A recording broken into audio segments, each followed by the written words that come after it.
ഒരു വലിയ ദുരന്തം സംഭവിക്കുമ്പോൾ അതിൻ്റെ കണക്കുകളിൽ നമ്മൾ പലപ്പോഴും നഷ്ടപ്പെട്ട ജീവനുകളെ മാത്രം കാണുന്നു. എന്നാൽ ആ ദുരന്തത്തിൻ്റെ നിമിഷങ്ങൾക്കുള്ളിൽ ജീവനും മരണത്തിനുമിടയിൽ നിന്ന മനുഷ്യരുടെ ഭയം, നിസ്സഹായത, പ്രതീക്ഷ അതൊന്നും പലപ്പോഴും പുറത്തു വരാറില്ല. വയനാട്ടിലെ കണ്ണാടി പ്രദേശത്തെ ഉരുൾപൊട്ടലിൻ്റെ നടുക്കുന്ന നിമിഷങ്ങൾ നേരിട്ട് കണ്ട ഒരു അമ്മയുടെ വാക്കുകൾ ഇപ്പോൾ കേരളത്തിൻ്റെ മനസാക്ഷിയെ ഞെട്ടിക്കുകയാണ്. എൻ്റെ മകളാണ് എനിക്ക് വലുത്.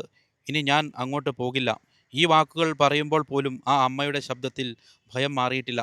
ഒരു രാത്രി സാധാരണ പോലെ തുടങ്ങിയ ഒരു രാത്രി. പക്ഷേ കുറച്ച് നിമിഷങ്ങൾക്കുള്ളിൽ ആ പ്രദേശം ഒരു ദുരന്തഭൂമിയായി മാറുമെന്ന് ആരും കരുതിയിരുന്നില്ല. അന്ന് രാത്രി വീട്ടിലുണ്ടായിരുന്നത് നിഷാനയും അമ്മയും ചെറിയ കുട്ടികളും മാത്രം. ദുരന്തത്തിന് മുമ്പ് പലർക്കും ഉണ്ടായിരുന്ന ഒരു മുന്നറിയിപ്പ് പോലെയായിരുന്നു ചില സൂചനകൾ. നിഷാനയുടെ ഉമ്മ വിളിച്ചു പറഞ്ഞിരുന്നു, അവിടെ എന്തോ സംഭവിക്കാൻ പോകുന്നു, വേഗം ഇങ്ങോട്ട് പോര്. പക്ഷേ ആ ദുരന്തം ഇത്രയും അടുത്തെത്തുമെന്ന് ആരും കരുതിയിരുന്നില്ല.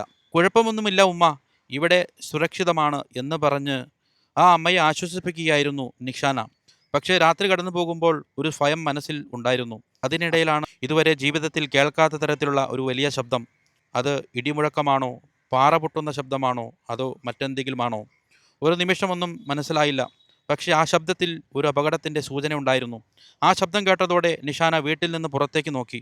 അവിടെ കണ്ട കാഴ്ച ഭയപ്പെടുത്തുന്നതായിരുന്നു. ഹോട്ടലിൽ താമസിച്ചിരുന്ന ആളുകൾ ഭയന്ന് പുറത്തേക്ക് ഓടുകയാണ്. എന്താണ് സംഭവിക്കുന്നതെന്ന് ആർക്കും മനസ്സിലാകുന്നില്ല. ആളുകൾ ഓടുന്നത് കണ്ടപ്പോൾ നിഷാനയും പുറത്തേക്ക് നോക്കി. മലയുടെ ഭാഗത്തേക്ക് നോക്കിയപ്പോൾ മണ്ണിൻ്റെ വലിയൊരു ഒഴുക്ക് താഴേക്ക് വരുന്നത് കണ്ടു. ആ നിമിഷം ഒരു അമ്മയുടെ മനസ്സിൽ വന്ന ഏക ചിന്ത, എൻ്റെ കുട്ടിയെ എങ്ങനെ രക്ഷിക്കും? സ്വന്തം ജീവൻ നഷ്ടപ്പെടുന്നതിനെക്കുറിച്ച് പോലും ആ അമ്മ ചിന്തിച്ചില്ല.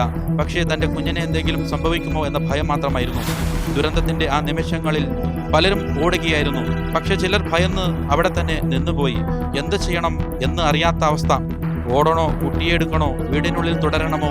ആ മനുഷ്യൻ്റെ ജീവിതത്തിൽ ഏറ്റവും ഭയാനകമായ ചില സെക്കൻഡുകളായിരുന്നു അത്. അതിനിടയിലാണ് നിഷാന മറ്റൊരു കാഴ്ച കാണുന്നത്. മണ്ണിനടിയിൽ കുടുങ്ങിയ ഒരു സ്ത്രീയെ ആളുകൾ പുറത്തേക്കെടുക്കാൻ ശ്രമിക്കുന്നു. അവരെ രക്ഷിക്കാൻ ശ്രമിക്കുന്നതിനിടെ ഒരു ഡ്രൈവറും അവിടെ ഉണ്ടായിരുന്നു. മണ്ണിനടിയിൽ നിന്ന് പുറത്തു വന്ന ആ വ്യക്തിയുടെ വായിൽ നിന്ന് പോലും രക്തം വരുന്നുണ്ടായിരുന്നു. അവിടെയുള്ള കാഴ്ചകൾ ഒരു സിനിമ പോലെ തോന്നിയെങ്കിലും അത് യാഥാർത്ഥ്യമായിരുന്നു. മരണത്തെ നേരിൽ കണ്ട നിമിഷങ്ങൾ. അപ്പോൾ നാട്ടുകാർ പോലീസിനെയും ഫയർഫോഴ്സിനെയും വിളിക്കാൻ ശ്രമിച്ചു. നിഷാന ഉടൻ ഭർത്താവിനെ വിളിച്ചു. ഇവിടെ വലിയൊരു അപകടം സംഭവിച്ചു, വേഗം പോലീസിനെയും ഫയർഫോഴ്സിനെയും അറിയിക്കണം. എന്നാൽ ആ സമയം ആശയവിനിമയത്തിനും വലിയ ബുദ്ധിമുട്ടുകളുണ്ടായിരുന്നു. ചുറ്റും ഭയന്നോടുന്ന ആളുകൾ, വീണ പാലം, ഒലിച്ചിറങ്ങുന്ന മണ്ണ്, എന്താണ് സംഭവിച്ചതെന്ന് പോലും മനസ്സിലാകാത്ത അവസ്ഥ. എന്നാൽ ആ ദുരന്തത്തിനിടയിൽ ഒരു കാര്യം നിഷാന ഇപ്പോഴും ഓർക്കുന്നു. ഒരു ടാങ്കർ ലോറി. ആ ടാങ്കർ ലോറി അവിടെ ഉണ്ടായിരുന്നതുകൊണ്ട് തങ്ങളുടെ ജീവൻ രക്ഷപ്പെട്ടതെന്ന് അവർ വിശ്വസിക്കുന്നു. കാരണം മണ്ണിൻ്റെ ഒഴുക്ക് അതിനപ്പുറം എത്തിയിരുന്നെങ്കിൽ അത് വീടുകളിലേക്ക് നേരിട്ട് കയറിയേനെ. ആ കുടുംബത്തിൻ്റെ ജീവിതം ഒരുപക്ഷെ മറ്റൊരു ദുരന്ത വാർത്തയായി മാറിയേനെ. ആ ടാങ്കർ ലോറി അവിടെ നിന്നതുകൊണ്ടായിരിക്കാം തങ്ങൾക്ക് ജീവൻ കിട്ടിയത്. നിഷാനയുടെ ഈ വാക്കുകൾ ആ ദുരന്തത്തിൻ്റെ തീവ്രത വ്യക്തമാക്കുന്നു. പക്ഷേ ദുരന്തം അവസാനിച്ചിട്ടും ഭയം അവസാനിച്ചിട്ടില്ല. ചെറിയ കുട്ടി പോലും ആ കാഴ്ച മറക്കാൻ കഴിയാതെ കരയുകയാണ്. മണ്ണ് വരുന്നു, ലോറി വരുന്നു, നമുക്ക് പോകാം, നമ്മൾ മരിക്കും എന്നായിരുന്നു ആ കുഞ്ഞിൻ്റെ ഭയന്ന വാക്കുകൾ. ആ രാത്രി ആ കുട്ടിക്ക് ഉറങ്ങാൻ പോലും കഴിഞ്ഞില്ല. ഒരു വലിയ ശബ്ദം കേട്ടാൽ പോലും വീണ്ടും അതേ ദുരന്തമാണോ എന്ന ഭയം. ഇതാണ് ഒരു ദുരന്തത്തിൻ്റെ മറ്റൊരു മുഖം. ജീവൻ രക്ഷപ്പെട്ടവരുടെ മനസ്സിൽ ബാക്കിയാകുന്ന പേടി.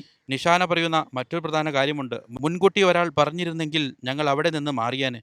ഒരു മുന്നറിയിപ്പ്, ഒരു അറിയിപ്പ്, ഒരു സുരക്ഷാ നിർദ്ദേശം, ഇവയിൽ ഏതെങ്കിലും നേരത്തെ ലഭിച്ചിരുന്നെങ്കിൽ പല കുടുംബങ്ങളും മറ്റൊരു സ്ഥലത്തേക്ക് മാറിയേനെ എന്നാണ് അവരുടെ വാക്കുകൾ. മക്കളുള്ള ഒരു അമ്മയുടെ ഏറ്റവും വലിയ ആശങ്ക സ്വന്തം വീടല്ല, സ്വന്തം സമ്പത്തല്ല, തൻ്റെ കുഞ്ഞുങ്ങളുടെ സുരക്ഷയാണ്. അതുകൊണ്ട് നിഷാന പറയുന്നത്, എൻ്റെ മക്കളെ വെച്ച് ഇനി ഞാൻ അങ്ങോട്ട് പോകില്ല. ദുരന്തം മനുഷ്യരുടെ വീടുകൾ മാത്രമല്ല തകർക്കുന്നത്, അവരുടെ മനസ്സിലെ സുരക്ഷിതത്വത്തിൻ്റെ വിശ്വാസവും തകർക്കും. ഇന്ന് നിഷാനയും കുടുംബവും സുരക്ഷിതരാണ്. പക്ഷെ അവരുടെ മനസ്സിൽ ആ രാത്രിയുടെ ശബ്ദം ഇപ്പോഴും മുഴങ്ങുകയാണ്. ഒരു വലിയ ശബ്ദം, ഒരു നിമിഷത്തെ ഭയം, ഒരു ടാങ്കർ ലോറി, ഒരു കുടുംബത്തിൻ്റെ രക്ഷ. ചിലപ്പോൾ മനുഷ്യരുടെ ജീവിതത്തിൽ ഒരു ചെറിയ സംഭവം പോലും വലിയ അത്ഭുതമായി മാറും.